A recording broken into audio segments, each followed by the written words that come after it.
Dr. Ebony Stone, and this is the Black Woman in the Corner Office. Hello, hello, hello, and welcome to the Black Woman in the Corner Office. I'm your host, Dr. Ebony Stone, and I am super excited today. I know I say that every time, but I really am excited today. Today's guest, I promise you, you're going to leave here on a high. She is a Brooklyn powerhouse, Brooklyn native, right?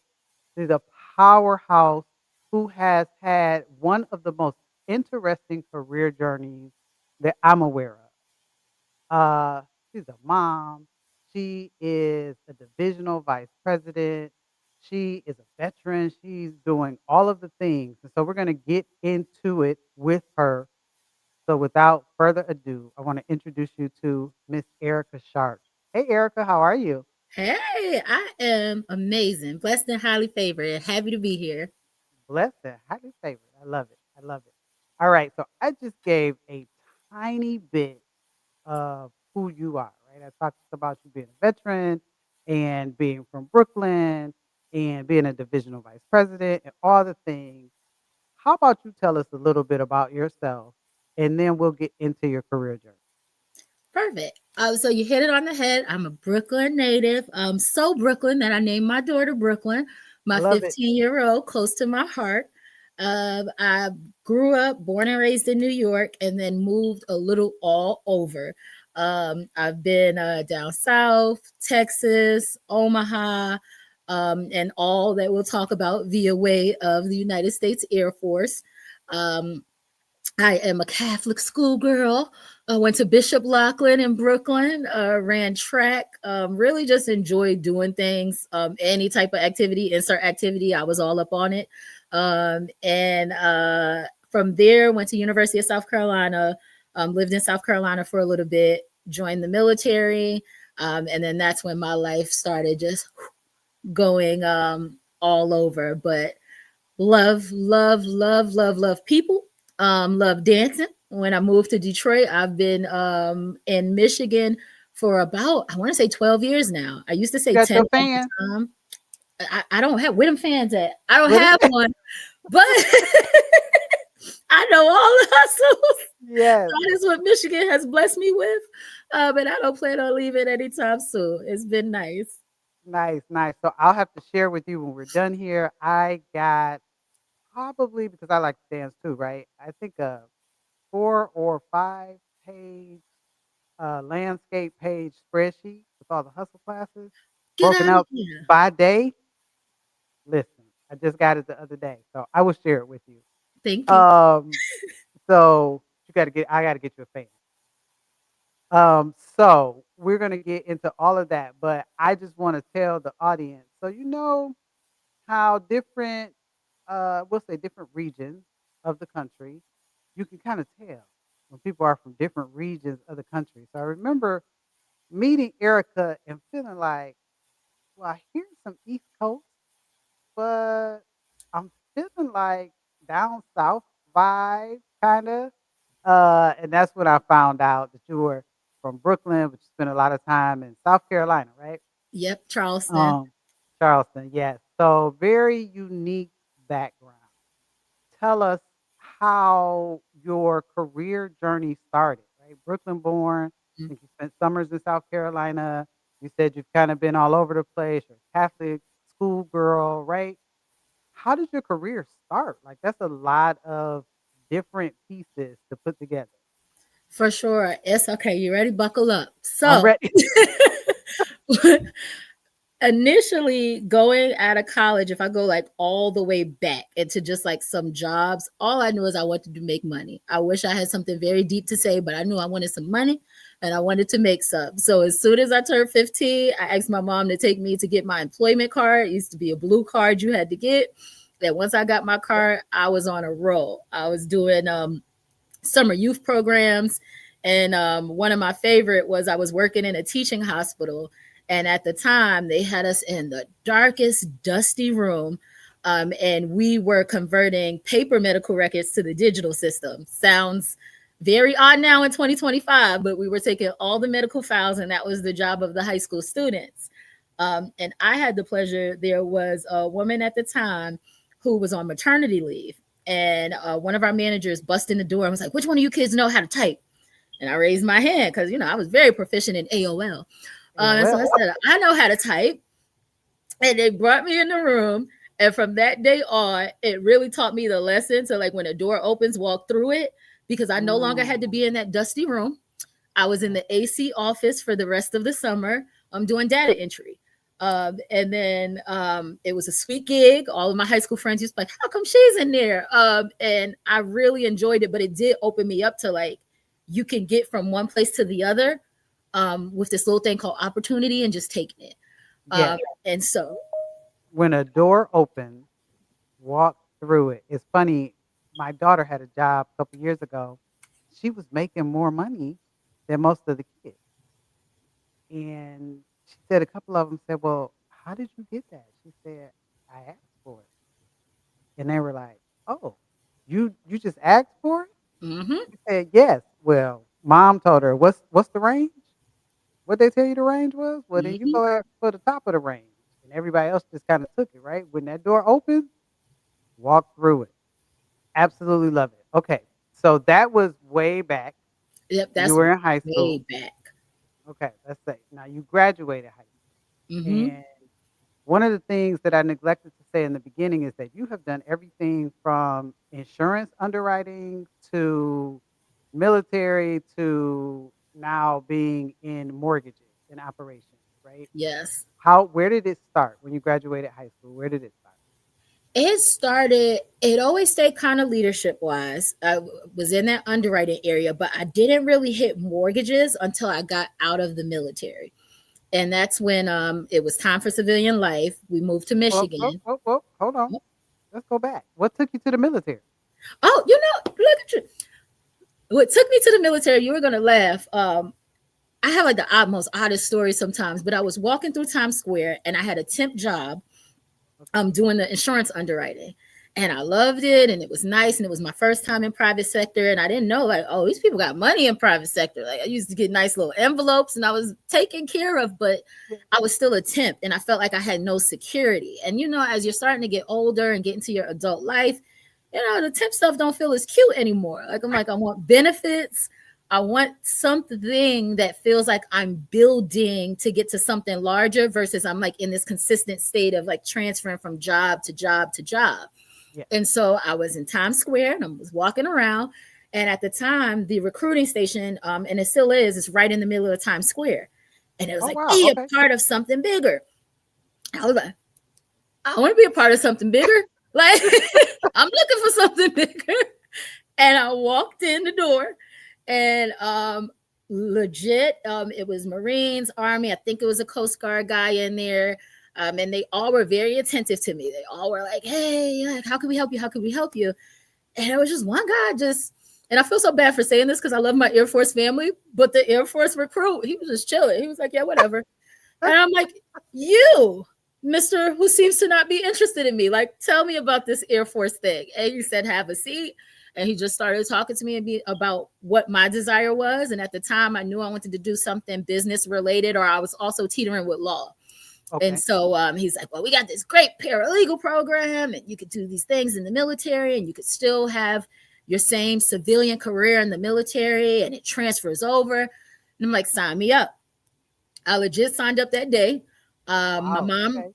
wasn't the hugest fan, but she's always been supportive. And she's always been the type of person to say, "You follow your path because I don't know where the Lord is telling you to go, nor am I going to step in the way of that. So I'll be there to support you, but you do what you think is best." And that is legit how I got to the Air Force, walking in Times Square and walking my behind into the recruiting office and was like, "I'm tired of being a temp. I need benefits." I love it. Usually when you hear Times Square stories, it is like either looking at now they're digital billboards in Hmm. Times Square, right? Or you're hearing about New Year's Eve celebrations or I don't know, something like that. Not, hey, I was walking through Times Square and I decided to join the Air Force. How long were you in the Air Force?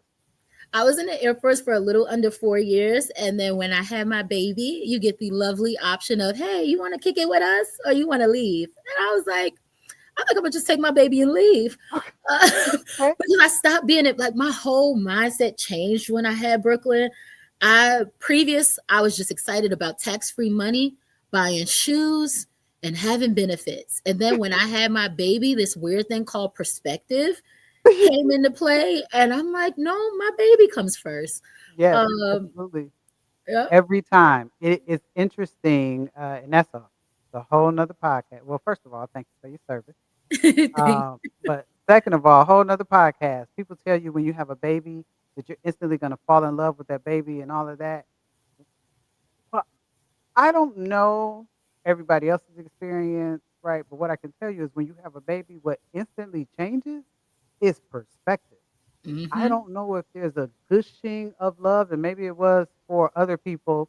Mine kind of grew, and then all of a sudden, the baby would smile at me, and I would just fall in love. But there is definitely an instant change Mhm. of perspective, like the moment that baby is born, right? So, okay, you leave the service, now you got a baby, perspective has changed, and you come into the civilian workforce. Mhm. Tell me a little bit about what that looks like and were there obstacles that you came up against? Oh, it sure was. It was terrifying. Because Why? Erica, let me tell you, she thought she had it all figured out, and life told me you do not. So, in my mind, at the time, I had college experience. I was a little bit away from my bachelor's, but I had my associates, and I'm like, I worked all these jobs in my life. I have all these skills. I'll get to Michigan. We'll move. I'll find a job in about 2, 3 months. We'll be good to go. Wrong. I could not find a job to save my life. And when I mean to tell you, I applied everywhere. It got to the point, you reach a moment where you're applying to where you think you should be by your Mhm. skills. And then as the days and the months go by, you're like, listen, just give me something I just at want a this. paycheck. I just need a check. Okay. Remember that kid I told you about? Like she got to eat and she's eating more now. Right. And so literally it was hard for me to find something. And then I never thought I was the type of person that identified myself by the military because I joined later in life. Like I was already like out of school. I had some of my 20s being outside of the military. So in my mind, I felt like I didn't attach it as my identity, but very quickly you realize that you do, Mm, because I had a moment of feeling like what am I? Like what do I do now? Like I'm not doing what I've been doing for the past years. I don't have the rank that I have. Nobody cares what my rank is. Nobody nobody cares what's going on out here. Like what do I do? And so it was very terrifying. It was very challenging because I almost felt like I was taking a step back and okay. didn't know how to kickstart myself back forward. Mm. So for all of the people out there that felt like they were taking a step back and didn't know how to go forward, Erica is the example of someone who can. I was listening to a podcast this morning, and I'm going to tell you the name. Give me 1 second here. I'm going to tell you the name. And more importantly than the name, it's called Mind, Body, and Business. And Mm, the host, her name is Maria, but she said something in that podcast. She said um, she needed to let go of not mattering, and that is what I hear in mm-hmm, you in that moment. You're like, who am I? Do I matter? Right? And I think oftentimes, or not oftentimes, but sometimes we come up against that. We come up against, do I matter? Who am I despite this thing? Right? mm-hmm, Kids grow up and they go off to school or they're to work or to the service or whatever, right? They're doing their life. And as a mom, you are like, who am I now? mm-hmm, Or you move from the service into civilian life and you're like, who am I? Do I matter? I can tell you for myself, leaving a really great career just recently, you start to feel like, do I matter outside of that space? So there's someone listening who probably is feeling like, do I matter? What would you say to that person? I would say you absolutely do. And I would say pave your way. Like pave your way. Like sometimes we can't see what the finish line is, but there's one there, or there's something else on the other side of that challenge. Like, but we don't see it at the time. And I had to just really like lean into trusting that what I had in me, whether I was in the military or outside the military, is in me. Like if it's in you, it's in you. And it will show up. And I have to trust me and I have to Mm. believe in me. Like, girl, you showed up when you went to the military. You showed up when you were in high school and doing things and leading. Like you show up, but where you show up might be different, but you're still you. You And showed so, up in Times Square when you were like, "Hey, you ain't paying me enough attention. Look here. hello, Who are hello, you?" hello. Like, trust you, trust that you are enough. And I know it sounds like so cliche, but it's true. Like, you are enough. And I wish I could give credit to where I seen this from, but I seen something that really resonated with me. And it said, no one can do you like you. And when Mm, I realized that, like, it's almost like a superpower because, yeah, we do see people to the left and the right, but the reality of it is nobody could do Dr. Stone like Dr. Stone. Nobody no. could do Erica Shark like Erica Shark. And when you realize that your individuality is your superpower, at that point, you just lean into it and you Yeah, grow it and you feed it and you water it. Like, but it gives you a different perspective because now, like, you're the commodity, not where yeah. you're at. I love that. I love that. Okay, so I took us off track a little bit, but we'll get back on track. So you leave the service, you're applying for these jobs, you can't get one. Then what happens? I finally found one, and we're not gonna call them out. It's a lovely telephone company. Um, and I also got introduced without taking us down a rabbit hole to unions because don't laugh at me. I was a New York City girl. I've never been in any union. So now, for the first time in my adult life, I'm at a union job. I'm so confused. I'm like, why are these people taking my money? And things are different. Now I'm learning and I'm learning the purpose and the value along that time in my life too. But it was also a lot of And at tape. that point, I'm sorry, you're in Michigan, right? Yes. So at this point, this is the first job in Michigan. Miss, Where unions are prevalent yes. everywhere. Okay. Yes. Yeah, but it's new to you. Gotcha. Okay. Yes. So this is the first job. And first, I'm just grateful. I'm like, regardless of what's going on, I am grateful. We are going to figure this out. And I did. You know, I had so many Mhm. people that were like, "Are you serious, girl? You never heard of it?" I'm like, they educated me. I got on track and started that position. And for lack of better words, it was just not fulfilling. And there was a lot of instability. Like the schedule would change every week. And as you guys could probably imagine, when you have a child, that's not the most ideal. Like hours would change every week, schedules would change every week. And at the same time, I'm still going to school.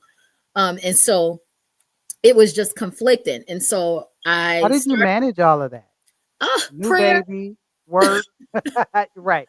New baby, work, school. Like how are you juggling that? Honestly, when I look back at it, sometimes I'm like, I don't know how. I feel like you just do.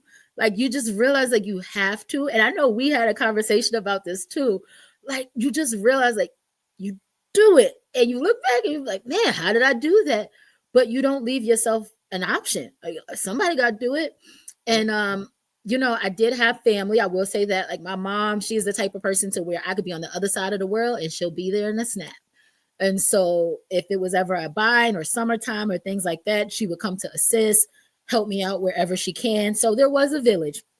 Definitely didn't do it alone, but it was also like keeping that bigger picture in mind that like it's tough right now, but I have faith that this is going to land in something. I just got to get through this. Like it will get better.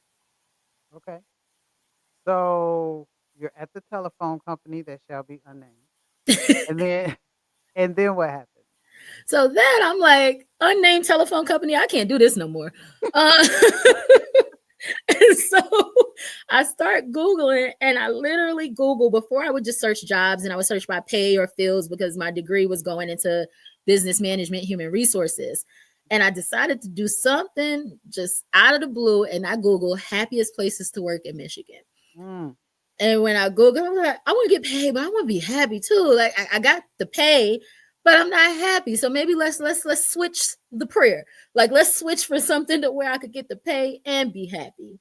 And that landed me to unnamed mortgage company. yes. Um, and I was happy. Like from the minute I walked in the door, like the music was bumping, the colors was bright, and I was just like, this is better. Like day one, I didn't know what it was gonna be, but I knew it was better than where I was.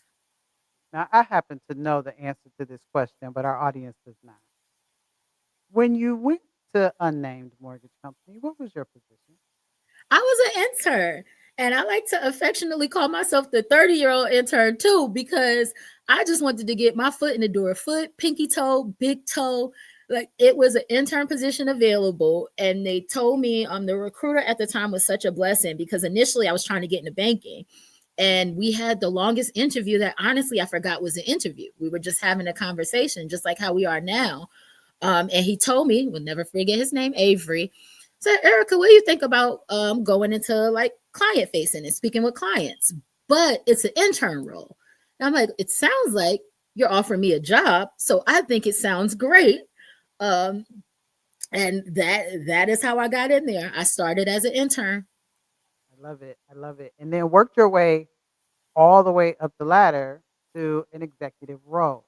Yes. So I I think it's important that what we pick from that is that you chose to be happy over title, over money, over position, over any other thing that we're typically searching for Mm-hmm. when we go get a job. I got this degree, so I got to do this. I need to have this title. I need to have this. One of the things that I've probably said this to you, but I say to people all the time, if you're chasing a title, you're gonna be chasing forever. You like that is not Mm-hmm. what you need to be chasing. You need to be looking to continue to build your skill set and be of value, right? And then you need to Mm-hmm. find places where you're fulfilled and where you're happy. And you did that. And I asked you before we started this interview, like, what is one of the biggest lessons you learned? And you said you learned not to be quiet. Now, you've already talked about walking through open doors, but you said you learned not to be quiet and to use your voice. Where did you learn that on that amazing journey, which, by the way, is just fascinating to me? Every time I talk to you, find out something else. Like I didn't know the Times Square story, right? Uh, on that fascinating journey, where did you learn to use your voice? When I finally got frustrated, so it took a while. It wasn't right away. Like when I first got in, it was pretty easy, like just do the job. Here goes the job, you do it. And I'm like, all right, I can do that. I can follow instructions. But then, us being who we are, Mhm. you have opinions, you have thoughts, you have things you want to share, you want to grow. And as I was going on that journey, I felt like I was getting silenced a lot. Like I felt like not by all, but I felt like no one was listening. And the prime example that I give you is I was in a meeting and I was talking about something. I'm like, hey, I think we should do this, like this scenario. This is the direction that I think we should go in. And the gentleman at the time told me, yeah, that sounds good, but I think we should go in this direction. And it was exactly what I said. It was exactly what I said. In the same words that I said it. And a room full of heads started nodding, like, oh, yeah, yeah. And I was upset for a lack of better words. And I didn't say anything. And that night I was home and I was going, oh, the whole house knew about what was going on. I'm like, I tell you, and I slept on it. And I came in the next day and I was salty and I was still mad. And it happened again. And I don't know what type of sun hit my eye and knocked me off that horse, but I saw the light and I was like, I'm tired of this. Like it's happening because you're allowing it to happen. And you have to speak up. But I think a challenge that I faced was I was giving myself like walls. And one in particular was not wanting to be that angry black female. Yes. And I was creating this wall and creating this narrative and putting it on myself and silencing myself. Like I can't even blame the others. Like I was being quiet because something that I was afraid to be perceived as. And it wasn't serving me because nobody was still listening to me. Like Oh, nobody heard me. It yeah. wasn't serving me. And so that's where I just said I have to find a way to get out of this because I don't like this space. I don't like how it feels. Like, Yes. I have to, you know, just recently, someone told me, like, hey, you need to scale back on your LinkedIn. Less is more. Like you're extremely opinionated. And I said, huh. So I took a step back. And for a few days, like I didn't make posts. And then I came to the same conclusion you did. Like, no, I will not be silent. mm-hmm, My opinion is my opinion. And if you don't like it, scroll past it, or we don't have to connect or whatever. I'm not rude. I'm not disrespectful. I'm not doing any of the things, but I have a right to talk Mhm. about what I am passionate about. And it is, it you can accept it or you don't have to. You can move on. It's fine. I'm still going to say it. So Mhm. for the people listening who maybe, because as a black woman, I cannot imagine that any black woman who has spent any time in any workspace, corporate, government, uh, academia, nonprofit, any of that. I can't imagine that any black woman in any of those spaces at some point has not felt unheard, unseen, uh, silent.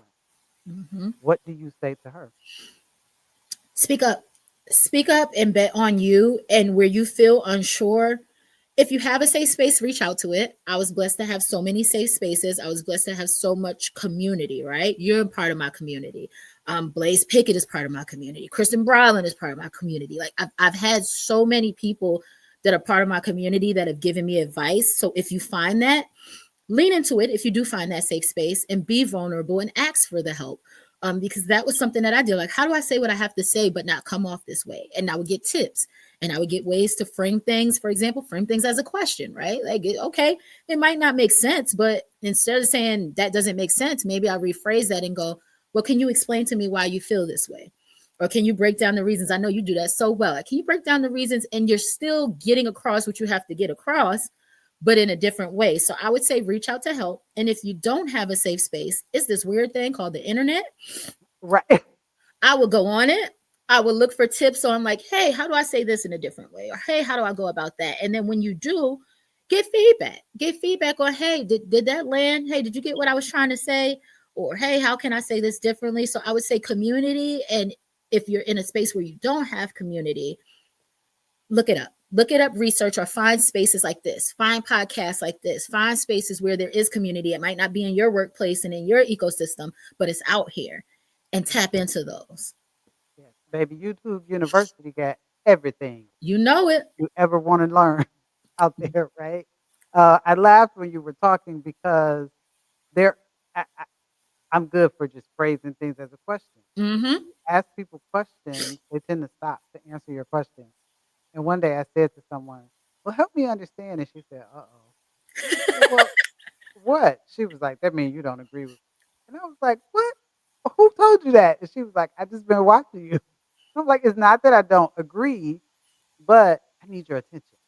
Mm-hmm. And the question helps with that. Mm-hmm. So I love all of that. And I love community, right? Community is so important.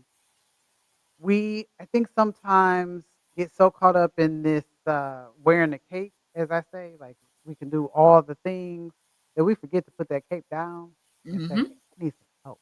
So ask for help where you can. Absolutely amazing advice. So, Erica, you're doing amazing things right now. You've always done amazing things. Thank Tell you. me, can you tell us? Is there anything coming up next for Erica, or are you just evolving where you are, which is also just an amazing thing? Like, what's next for you? So what's next for Erica is I am in this phase of my life that feels so good. I know we were talking about it a little bit, branding. And so talking about like who I am, right? Because I went from one area and had that moment of feeling like who am I? And I felt myself getting into another area and losing a little bit of who I am. Like what do I bring to the table? And so part of that is in rebranding and getting in contact with what fills my cup. So what fills my cup is still a lot of what I do, helping people, developing people, achieving goals. I love it. Knock a goal out the park gives me a little high. Like so that's still part of me, but something that also has been on my mind when I was that little girl in that office.